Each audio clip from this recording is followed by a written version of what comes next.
Amerika YouTube kanalini O'zbekistondan turib qanday qilib 1 minutda ochsak bo'ladi? Buning uchun bizga kerak bo'ladigan asosiy narsa bu kar mushuk va ozgincha tuz.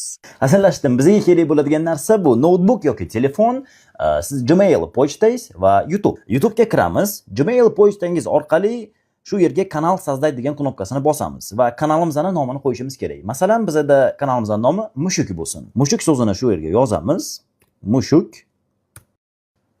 Tak, mana bizda sozdать kanal degan knopkasi chiqdi. Sozdать kanal ustiga bosamiz.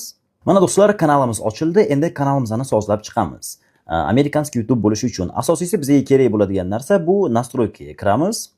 Shu yerda menda Qozog'iston deb yozib turibdi. Sizda O'zbekiston yoki boshqa davlat yozilib turishi mumkin. Shu joyini biz O'zbekiston emas, Qozog'iston emas, Amerika deb qo'yamiz, ya'ni США. Творческий studiya bo'limiga o'tamiz. Tvorческий studiya bo'limiga o'tganimizdan keyin shu yerda настройка bo'limiga kiramiz va shu yerda kanal degan yozuv bor. Kanal degan yozuvni ustiga bosib, strana проживания. U yerni ham O'zbekiston emas, США deb qo'yamiz. Undan keyin ключевые слова, ya'ni kanalizani odam ko'proq rekka chiqish uchun, videolaringiz tez-tez otib ketish uchun ключевой so'zlarni qo'yib qo'yamiz. Ya'ni inglizchalab cat deb yozamiz. Mushuk, cat. Undan keyin saqlanib qilamiz. Mana do'stlar, bizda Amerika YouTube kanali ochildi. Bundan keyingi videolarda Amerika YouTube kanaliga qanday qilib video qo'yishni sizlarga ko'rsataman. Video kommentariyasida 77 sonini yozib qoldiring. Men sizga Amerika kanalini qanday to'g'ri ochish kerak va uni sozlash kerak, shu haqida batafsil ma'lumot bilan bo'lishaman.